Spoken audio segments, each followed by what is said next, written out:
kod mathoth ma bende pod nitiere kar kae achiel kachiel mano ka warango gi mana e kindegi. Achaka kod Ochibaba kata bang' adhi ane ir Kevin Albert Okong'o kanisru ma Kisumu.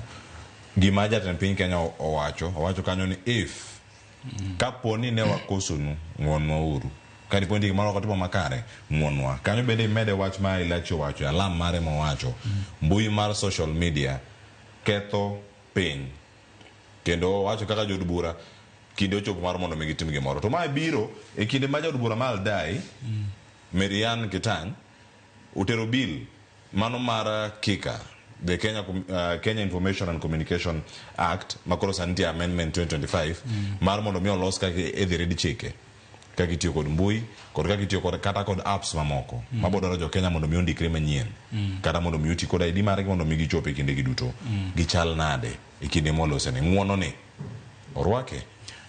Kapok adhi ng'wono awuoye mar Keitany bill miwacho no, an kana ng'iyo bill no ando kana winjo bende kowuoye wiye tapani en jie makawe marach king'iyo bill no, nikech no fight ni mondo samoro kinyiewo awach kata kinyiewo bundles gi kanyo tini kiata ne pesa ni no mimi yiga no is it enough magi mano wuoye wiye billing no people should know ke samoro nyiewo to kitiyogo tiyudo no rumo kar mondo jogo wewe idhi thuolo kata kinyi ti kode koro mana pane gi kana winje gi oko kata kana ng'iyo bill no but anyway pod wabiro interrogate kamano.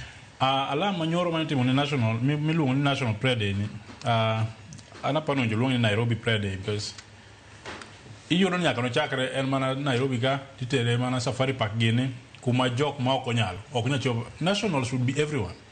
Yeah. Samoro bere kete ga Uhuru Park mondo everybody odhiyo ngeno donjo Safari Park ok yot ne jomo sedhi kuro iyudo mani jok matin mano gwel emodhi kulo to nitie pes public mitiyogo koro winjo beni tere kaka kore timo celebration mag national holidays gi prayer day no winjo next time okel kata thurwa koredo samoro tere Kisumbu kono jirome kono tikete pap maduong' ma ji te dhi kuro to ji lemo kuro kanyakla iluongo jolejo iluongo jo ok ni neno jalejo moro kanyo ok ni neno jalejo ka lemo kanyo ok ni neno ka jokopere ni kanyo mowinyiedhore gi jokopere kata koro obinjo bedi ko national prayer day tiketo nyaka ji duto te mondo jo Kenya feel part of it as it is waneno ni en elitist en jok moko moyier to ok ni jok ene manyalo lemo ne Kenya Chenge Bishop Chenge moro ni neno ne twaro komaki ka police mana ne gi message ne ruto maga jok modwa neno ka lemo ne Kenya mondo koro bed gima inclusive ya mano mokwongo. Mar ariyo ng'wono mane jatend piny okwayo mokwongo ing'eni kichago gimoro isewacho ni kichago gimoro ni if is conditional tena ne ok acknowledge ni nitie gima notimore marach ine moduogo ni gino ni ka in iparo ni nitie gima notimo marach to mondo ing'wonwa. It can't go that way. Mano cannot be an apology. In moduoko ni gino ni ka in iparo masamoro kaka joma ng'eny koro kaka jenzimi winjo ka wuoyo go gino gipar ni gin ging'eyo ni nitie gima rach manotimore but president neno ka gima onge gima rach manotimore momiyo nyisogi ni if we wronged you please forgive us.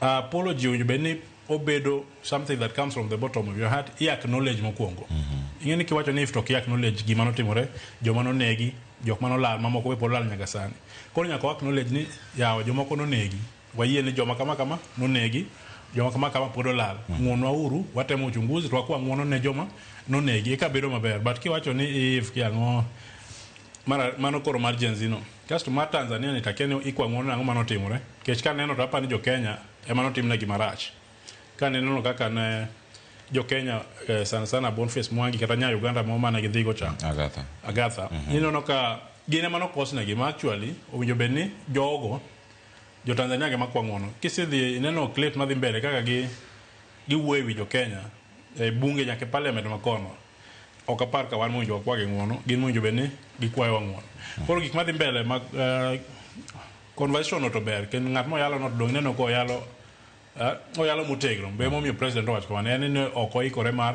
weyo ne kwayo ng'wono ne jok mosetimne gima rach. Alam mar Ilachi Nyasaye tema winjo alam koro Nyasaye mabiro decide kata oyie kata goyie but nyaka wa appreciate ni fighting for liberation mosetimore chien kacha mokwongo 1963 60s 50s kanyo nodwaro uhuru bang' waseyudo uhuru iyudo ka nitie second liberation third liberation second liberation kata third liberation mane Jakom gino goyo 90s nitie multi-party or plurality in our politics. Mano be notim. To samwa chopeni, nitie kendo liberations mibiro tim. Tok bitime e street sana sana. Ibiro time online. Mano koro nyaka wayie ni changes nitie. Technological advancements nyaka wayie ni nitie. Mako poni in ema ok inyal lokori kaka sirikal mondo engage jogo kanyo. Iyud joma nyalo engage jok man online go. To kibibiro bang' alama ko bikonyo. Iwinjo seche moko wacho ni nyithindo ma China ni class primary gitimo technology to Kenya ka inyiso gi mondo gilem mondo floods kik bi mondo gilem mondo gik moko kik timre. Koro jomoko dhi mbele gi technology to wan osiko mane alam to ber, lakini nyaka wayie ni space ma koro wantie ni en digital space.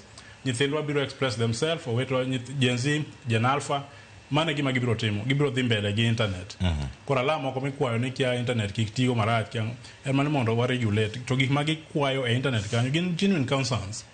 Ka jomoko wacho ni pesa mogol mondo timgo project ok timgo project, pesa go lal. Jogo mosesomo actually ng'eny gin jomo osetieko sikul, jok mane campuses gionge tich. Ka gi complain kamano onge rach. Gima jo bende sirikal timo en mondo address gik ma jogo raise.